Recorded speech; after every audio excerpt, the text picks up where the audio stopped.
welcome back to my channel. Sorry udah lama banget aku nggak bikin vlog. Sibuk. Em, untuk vlog kali ini aku mau bagi-bagi informasi dan pengalaman aku saat aku mengajukan persiapan perkawinan atau pernikahan di Swiss dengan penduduk Swiss. Mudah-mudahan informasi ini juga bisa berguna buat kalian yang punya rencana atau pengen nikah dengan bule negara Eropa, terutama Swiss atau negara lainnya ya.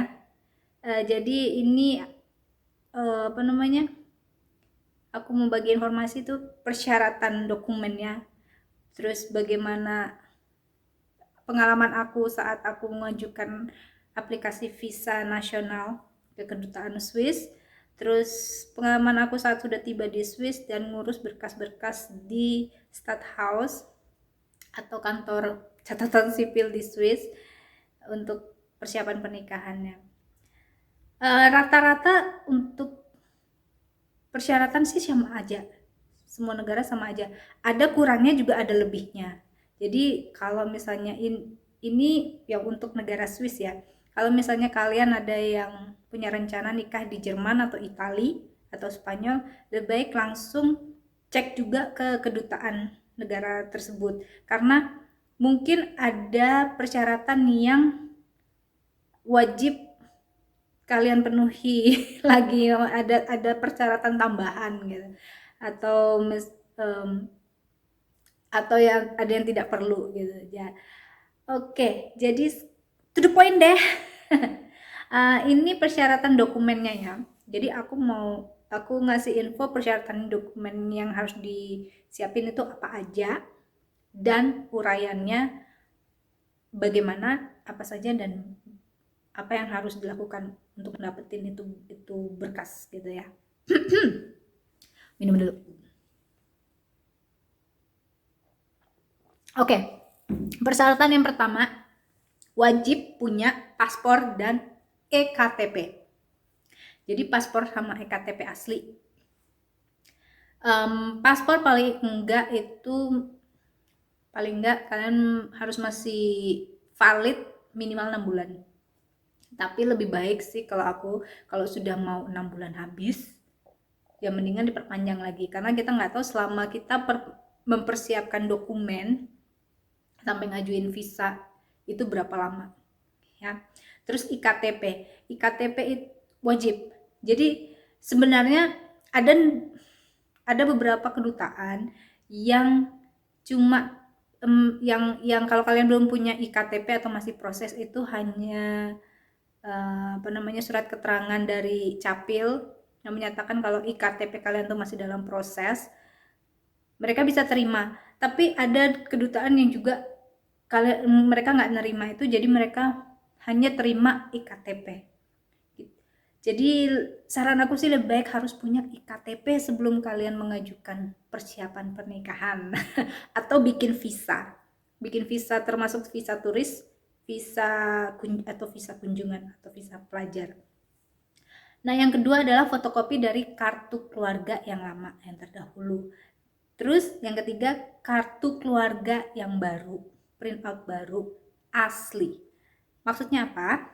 Kalau fotokopi kartu keluarga yang lama ya, yang fotokopi yang sudah pernah kita print ya, yang misalnya fotokopinya kita udah punya sejak tahun 2018-2017, print outnya itu nggak apa-apa ya.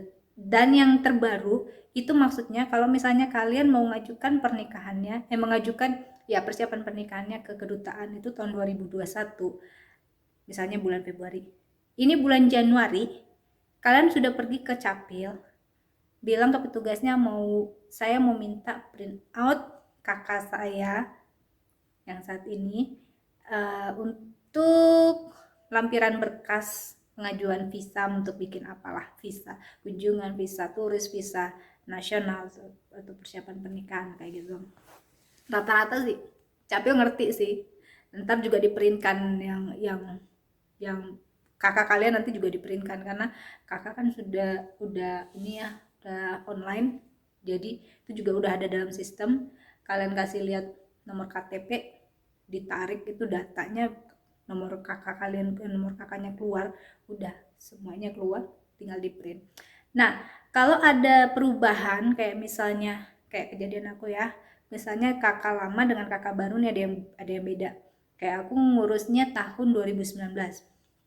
Karena aku nikahnya tahun 2020, aku ngurusnya bulan September 2019. Nah, kakak yang lama itu masih komplit, kami bertiga, bapak, ibu, sama aku. Nah, tahun 2019 bapak aku meninggal dunia, jadi kami perbarui kakak. Jadi namanya almarhum bapak sudah nggak ada, jadi tinggal ibu sama aku.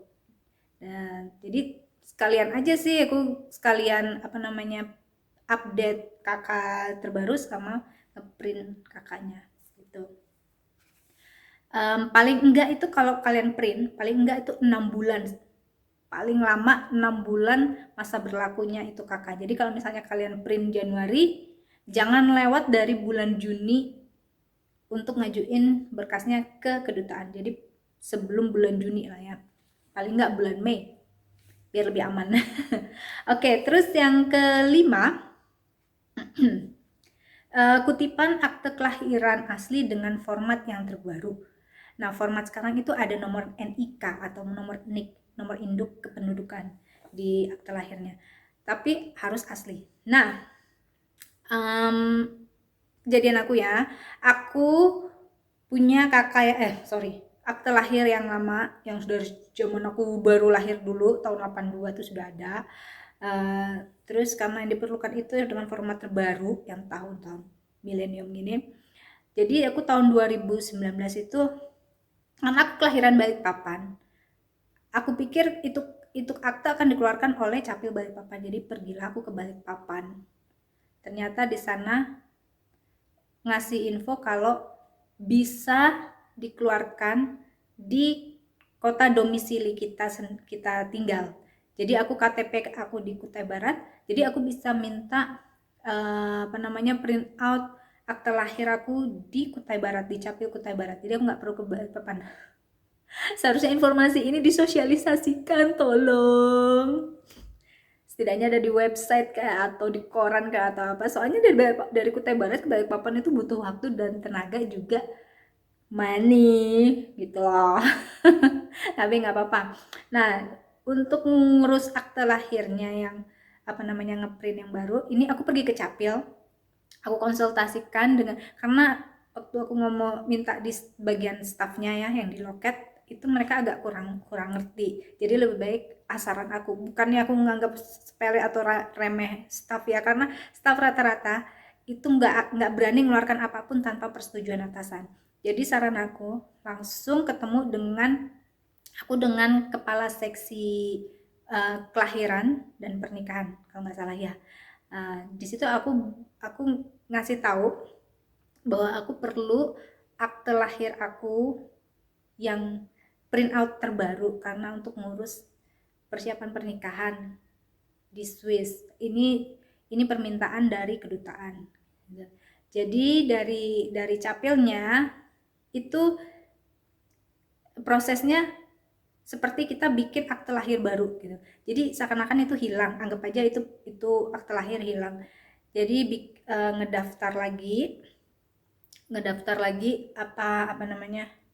ngisi lagi tanggal lahir, nama orang tua, terus nama saksi sama tanda tangan. Nah, kalau untuk saksi dan tanda tangan saksi, ini kalian nggak perlu cari orang-orang yang ngelahir, yang ngebantu kelahiran kalian, karena mungkin sudah pada gitu. Kayak aku lahir tahun 82, yang mungkin dokter atau bidannya udah pada nggak tahu gitu, mungkin sudah ada di surga, aku nggak tahu ya. Jadi di sini untuk saksinya itu perlu 2 orang, boleh adik atau kakak kandung, saudara kandung boleh, kecuali orang tua enggak. Kalau orang tua sudah orang tua gitu. Jadi aku waktu itu minta tanda tangan dari 2 adik perempuan aku. Jadi mereka yang jadi saksi dan tanda tangan. Nah, setelah itu sudah ngisi formulir, itu akte lahir yang lama itu aku serahkan ke Capil juga. Jadi diganti dengan akte lahir yang baru. Kalau aku nggak tahu kalau capil di daerah kalian ya, tapi untuk capil di daerah aku itu hanya kurang dari 4 jam sih. Tapi waktu itu karena aku prosesnya jam jam 11 dan dipotong waktu makan siang 1 jam, jadi jam setengah 2 itu udah keluar akte lahir aku yang baru. Terus gratis tis.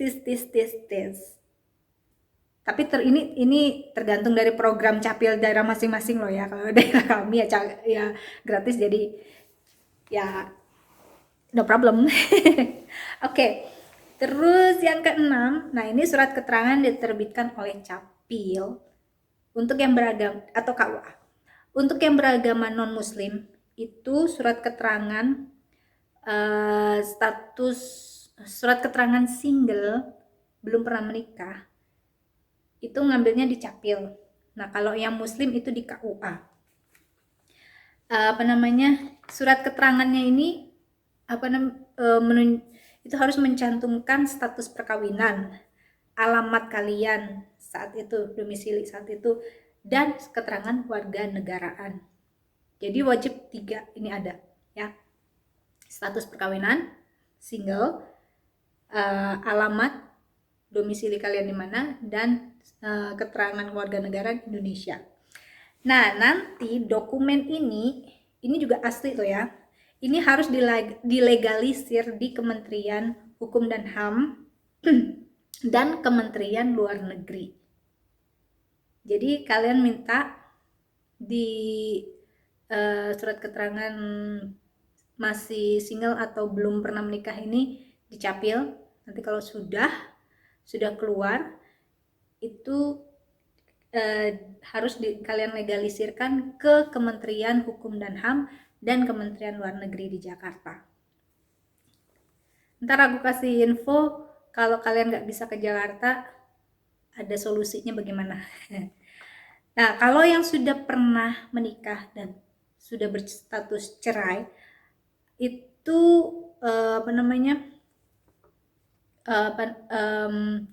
harus ada kutipan akte perceraian.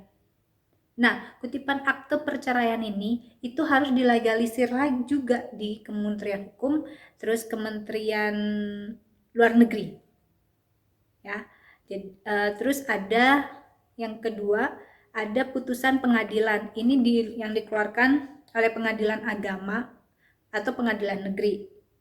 Terus harus dilegalisir dan oleh Kementerian Hukum dan HAM serta Kementerian Luar Negeri juga. Terus yang ketiga, terjemahan dari putusan pengadilan dalam bahasa Jerman atau Prancis atau Italia. Tapi terjemahannya nggak perlu dilegalisir. Jadi hanya terjemahan aja. Oke. Untuk yang sudah berstatus janda atau duda, ini janda atau duda karena cerai mati ya, meninggal, bukan status cerai. Itu kutipan akte kematian dari suami atau istri yang sebelumnya yang dikeluarkan oleh kantor catatan sipil dan dilegalisir juga oleh Kementerian Hukum dan HAM dan Kementerian Luar Negeri. Oke, jadi banyak yang harus dilegalisir. Harus ke Jakarta juga. Nah, itu dari dokumen kalian. Dokumen kalian ya. Ini dokumen untuk persiapan pernikahan. Nah, untuk ngajukan visa izin tinggal tipe D atau visa nasional, ini wajib diajukan bersamaan saat persiapan pernikahan. Dokumen yang harus kalian siapkan itu ada dari websitenya. Buka ini websitenya kedutaan, cari visa atau kalian ngeklik kalian email ke bagian visa untuk minta link formulir permohonan visa tipe D atau visa nasional. Nah, di situ kalian udah buka linknya, print out itu formulir 3 rangkap, isi semuanya harus tulisan tangan. Jadi 3 rangkap formulir permohonan visa tipe D atau visa nasional, tulis tangan semua. Oke. Nah, yang kedua paspor asli jelas sama seperti yang tadi untuk persiapan pernikahan. Terus 2 lembar fotokopi halaman pertama. 2 lembar fotokopi halaman pertama, biodatanya aja, dan paspor asli, oke? Terus yang ketiga, siapin 4 lembar pas foto yang terbaru loh ya. Jangan foto kalian waktu zaman masih umur 17 tahun. Latar belakang putih, ukurannya 3,5 kali 4,5 cm. Nah, ini juga mengacu pada masing-masing ketentuan dari kedutaan. Jadi tetap harus buka website kedutaan masing-masing, karena nggak semua kedutaan ukuran fotonya diminta sama ya. Nah, foto ini tidak boleh diedit. Jadi kalau fotonya kalian jadi senatural-naturalnya. Kalau fotonya warna kulit aslinya kayak aku, coklat keemasan, ya udah coklat keemasan, jangan diedit jadi putih gitu ya. Terus juga kalau ini rambut ada mekar kayak gini nih, kayak sarang tawon, udah jangan diedit jadi lurus gitu. Pokoknya nggak boleh diedit. Jadi dandan dan itu rambut diperbaiki serapi-rapinya. Kalau perlu sebenarnya, kalau aku kemarin rambut aku sih aku ikat seperti ini, jadi kelihatan, terutama kelihatan jidat ya, karena sebenarnya harus kelihatan muka asli ya untuk devisa. Oke, terus selanjutnya agak seret. Yang keempat, 2 lembar fotokopi dari paspor atau kartu identitas atau kartu izin tinggal pasangan kalian.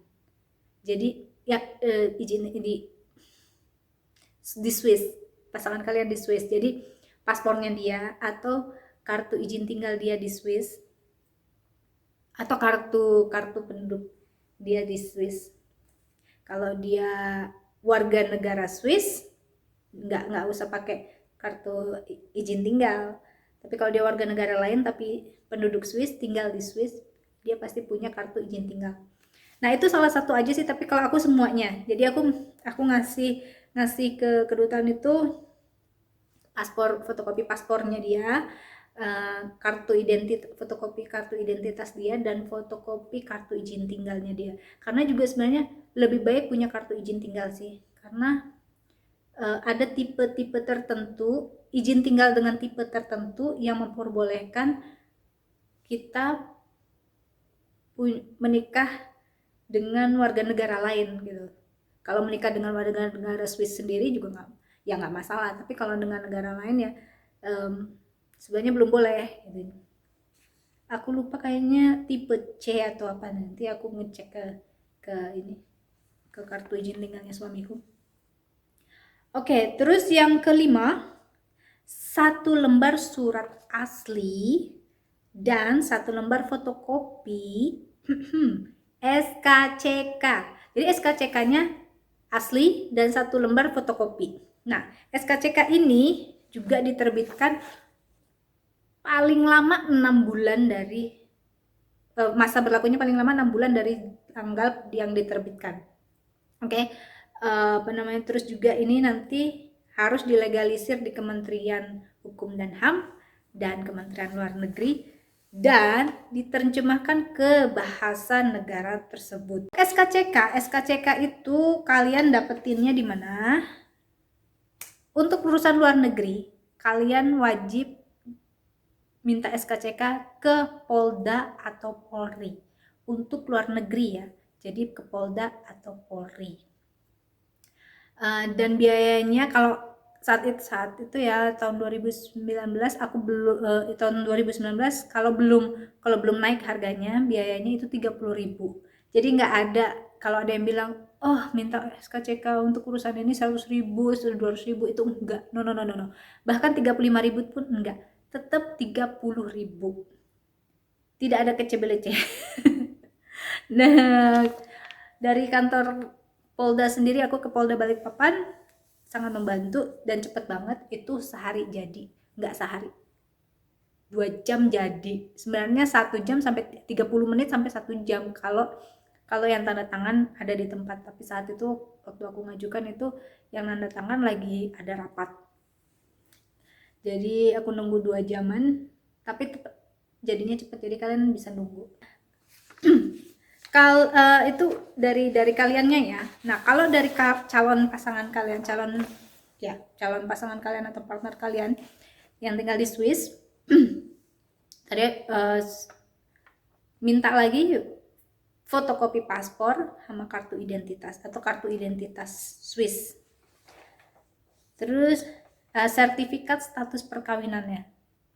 Jadi sama seperti kita harus punya surat keterangan belum menikah atau surat keterangan masih single, dan dia juga harus menyertakan surat keterangan belum menikah atau masih single. Terus yang ketiga, surat keterangan domisili. Surat keterangan domisili ini bukan hanya nggak hanya dilihat dari kartu identitasnya, tapi karena di kartu identitas Swiss itu nggak ada alamatnya. Jadi untuk menjaga keamanan sih. Jadi untuk surat keterangan domisili ini diminta ke Kreisbüro, atau sebenarnya dia mirip-mirip sama kantor catatan sipil, bukan catatan sipil, kantor catatan kependudukan. Di sini ya, kalau di sini namanya Kreisbüro. Nanti dari Kreisbüro itu minta dokumen apa gitu yang mendukung supaya mereka bisa mengeluarkan surat keterangan domisili. Tapi itu urusannya partner kalian loh ya, kalian jadi nggak usah ikut campur. Biarin aja dia kerja sendiri, kayak aku kemarin lakiku yang ngurus sendiri gitu. Tapi yang aku tahu untuk surat keterangan domisili ini sebelum dia bawa ke Kreisbüro itu dia udah minta surat keterangan dari manajemen apartemen tempat tempat tinggal dia gitu. Jadi manajemen apartemen ini, dari situ dia bawa suratnya ke Kreisbüro untuk mengeluarkan surat keterangan domisili. Nah itu nanti dari Kreisbüronya akan mengeluarkan surat keterangan itu, baru minta kirim lewat email ke kalian. Nah kalau surat status perkawinan, karena suami aku Spanyol, jadi dia harus ngurus surat keterangan belum menikahnya ke kedutaan atau ke Spanyol. Tapi kebetulan karena dia pulang liburan Natal tahun 2019 ke Spanyol, jadi dia langsung ngurus surat keterangan belum nikah di sana. Ya sama aja, ngurusnya juga di kantor catatan sipil di Spanyol sana. Oke, itu semua syarat-syaratnya.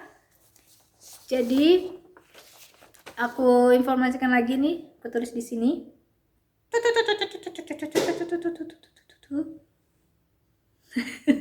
Nggak tahu di sini nanti masih cukup apa enggak. Itu tadi daftar dokumen yang harus disiapkan untuk mengajukan perkawinan atau pernikahan di Swiss atau negara Schengen lainnya. Nah, buat kalian yang mau terjemahkan ke bahasa Jerman, nah untuk urusan terjemahan ini kalian wajib menerjemahkan dokumen resmi kalian ini ke penerjemah tersumpah. Dan aku rekomendasikan penerjemah aku dari Louis Liem Partner di Jakarta. Nah, dan dari mereka juga itu ngebantu untuk legalisir di Kementerian Hukum dan HAM dan Kementerian Luar Negeri. Jadi aku hanya kirim berkas aku, mereka kerjakan semua, mereka sudah selesai, mereka kirim balik, terima beres. Jadi nggak perlu ke Jakarta. Dan biayanya sih tergantung dari berapa banyak terjemahannya dan bahasa, diterjemahkan ke bahasa apa. Karena kalau bahasa Inggris mudah, jadinya lebih murah. Kalau bahasa Jerman aku lupa berapa biayanya, tapi nanti kalau kalian ada yang mau tahu biayanya berapa, bisa DM atau komen di video ini, ntar aku informasikan juga. Untuk alamat dari agennya, dari Louis Liam and Partner, aku taruh di deskripsi. Jadi harus baca deskripsi juga ya, karena di situ ada informasi yang aku berikan. Oke deh, ini video part pertama persiapan pernikahan. Jadi sudah syarat-syarat dokumen yang harus kalian lakukan, yang harus kalian siapkan apa aja. Oke. Kalau advice dari aku sih, saran dari aku, selama ngajuin, maksudnya selama ngurus berkas-berkas yang diperluin ini, tawakal, harus sabar, terus jangan malu minta bantuan siapapun, atau apalagi minta bantuan Tuhan. Sebenarnya minta bantuan Tuhan, dari Tuhan juga ngasih seseorang yang membantu kalian untuk mempermudah semuanya. Jadi untuk kelancaran dan kemudahan dokumen-dokumen yang diperlukan ini sebenarnya bukan dari uang, tapi dari kerja keras dan dari kalian sendiri. Oke, kalau semua berkas dokumen sudah lengkap, itu kalian scan semuanya jadi satu file atau satu PDF. Terus satu file itu kalian email ke bagian visa masing-masing kedutaan. Oke, part kedua nanti aku akan bahas saat aku berada di kedutaan Swiss untuk ngurus persiapan perkawinan dan pengajuan visa nasional aku. Oke deh, thank you so much sudah nonton. Tenggorokan kering, tapi no problem, namanya juga bagi-bagi informasi. Semoga kalian sukses dan lancar apapun urusan kalian, dan don't give up, dan semangat terus guys. See you next video, bye bye.